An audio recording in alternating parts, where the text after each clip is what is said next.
Eva Rock vous accueille dans le club de l'été sur Europe 1. Notre invité du jour, il est comédien au théâtre, au cinéma, à la télé. Il chante également.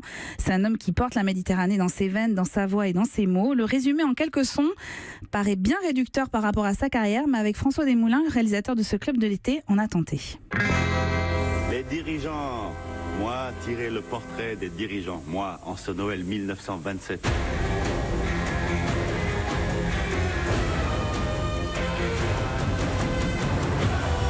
J'ai toujours dit que j'étais arménien. Et je n'ai jamais trahi personne. Je te respecte pour ça. Et pour le reste, tu me méprises.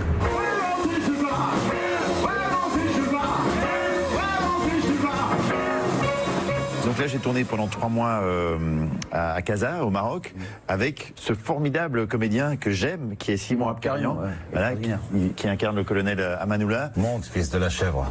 Fils de La chèvre, monte. Pourquoi la chèvre? C'est une expression locale. Boche. La poésie, la philosophie, le cinéma japonais, la cuisine, la musique. Well, let an evil lie, the way you say, but I'll have a drunk devil on judgment day. You say, I'm a fire, I'm a moonman. I'm a fire, I'm a moonman. I'm a fire, I'm a moonman down the line. Oh yeah. Bonjour Simon Abkarian. Bonjour. Comment allez-vous?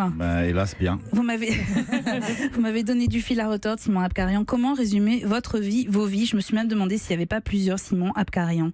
Ça saute d'un endroit à l'autre, voilà. Mais oui. On se laisse pas attraper. Je sais pas en fait. Qu'est-ce que vous avez entendu dans tous ces sons?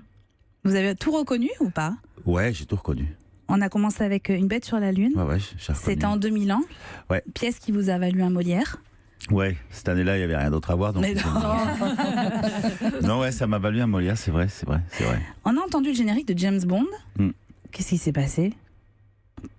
Pourquoi j'ai mis le générique de James Bond d'après vous? Ah, parce que j'ai joué dedans. Non, c'était juste pour vous faire réagir. J'avais l'impression que vous endormiez. Je me suis dit, je vais appuyer sur le bouton. Non, j'ai fait un casting. Il faisait un casting sur apparemment toute l'Europe et aussi la planète Mars pour trouver l'acteur qui allait faire ce que j'ai fait. Et puis j'ai rencontré la dame qui faisait le casting et je l'ai fait. Casino Royale, c'était Ouais. en 2006. Ouais. On a également entendu Une histoire de fou de Robert Guédiguian en 2015, Oui. un film. Vous avez beaucoup tourné avec Robert Guédiguian.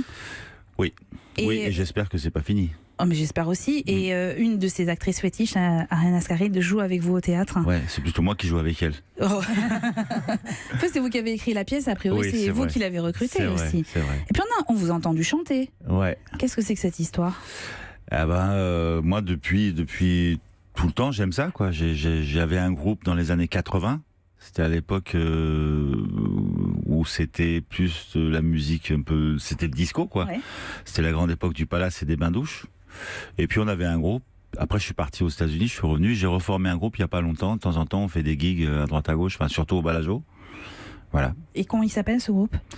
Si on a envie de venir vous voir. Ça s'appelle The Rhythm Man. The Rhythm Man. Et puis on a entendu évidemment Kaboul Kitchen, parce que beaucoup d'auditeurs vous connaissent aussi grâce à ce rôle dans la 3e saison de Kaboul Kitchen. Et on a entendu Stéphane de Groot parler de vous.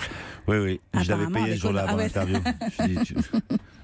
Et puis on vous a entendu aussi parler de vos sources d'inspiration. Le Japon, la cuisine. Ouais. Qu'est-ce que vous avez dit aussi? Le théâtre? La musique. La musique. On va en parler de tout ça pendant ces 2 heures. Avec grand plaisir. Et puis, on avait fini avec Gene Vincent parce que c'est une source d'inspiration aussi, Gene Vincent. Gene Vincent, pour moi, c'est l'image du rock'n'roll des années 50, le rebelle par excellence. Et puis, faisant partie d'une chaîne aussi qui, pour l'instant, n'a pas été rompue aux États-Unis. C'est la chaîne musicale qui remonte du Sud et des esclaves noirs qui l'ont inventée. Jusqu'à maintenant. Oui, et alors j'imagine que le décès d'Aretha Franklin, ça vous a ému? Ouais, parce que c'est un gros pilier, c'est un gros maillon de l'histoire populaire américaine, parce que la musique américaine, elle est intrinsèquement liée à son histoire. C'est-à-dire qu'on peut suivre les mouvements sociaux et politiques à travers les chanteuses et les chanteurs de l'époque qui les concernent, quoi. On va évidemment en reparler. Nous sommes très heureux de vous accueillir dans ce club de l'été, Simon Abkarian, parce qu'il semble avoir été fait pour vous, vous qui pensez qu'on peut changer le monde avec l'art. C'est un peu notre philosophie aussi dans ce club. Du 5 septembre au 14 octobre, au Théâtre du Soleil à Paris, vous reprendrez 2 pièces que vous avez écrites, Le Dernier jour du jeûne et L'envol des cigognes. Ce sont des histoires de femmes. Alors, dans une cité méditerranéenne, on ne sait pas où et on ne sait pas vraiment l'époque. Et ça n'a pas d'importance. Non. Les amours se font et se défont. les mots qui portent aussi les espoirs et les désespoirs de cette famille qui est déchirée par une guerre civile. Il y a un moment où vous écrivez, notamment dans le dernier Jeûne, il est écrit sur ta peau, ton accent, tu transpires le sel, la lavande et les cigales. Et vous transpirez quoi ? Je rajouterais le sel, le poivre et le cumin, l'ail aussi. Et puis j'essaye de transpirer aussi un petit peu l'intelligence et la bonté, j'essaye. Ces deux pièces, elles complètent une première, Pénélope au Pénélope, que vous aviez écrite en 2008. Ouais. Vous les avez écrites, ces 3 pièces, entre 2008 et 2017. Je me suis demandé si c'était l'œuvre de votre vie, ou si ou l'expression est trop... Non, je compte encore écrire. Oui, j'imagine.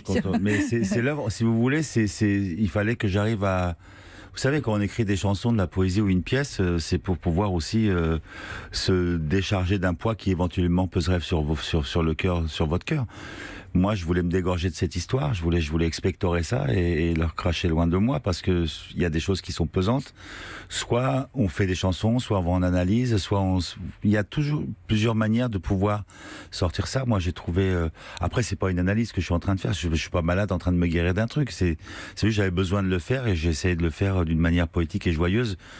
En 2 mots, cette histoire, c'est quoi ? C'est celle de votre vie ? Non, mais l'histoire de ma vie, elle n'est pas intéressante, je pense. Oui, de votre vie, je parlais dans le cadre. Non, mais je dis ça parce que parfois on parle de biographie, tout ça. Moi, je trouve pas les biographies intéressantes. Je trouve ça à la limite chiant même. Ce qui est intéressant, c'est de partir d'une histoire qui nous constitue et de la transcender au théâtre ou ailleurs, ou au cinéma, ou en littérature. Mais l'histoire de ma mère ou l'histoire de ma sœur n'est pas plus intéressante que la vôtre ou la vôtre ou la vôtre. C'est juste un point de départ sur lequel on échafaude une histoire, quoi. Europe 1.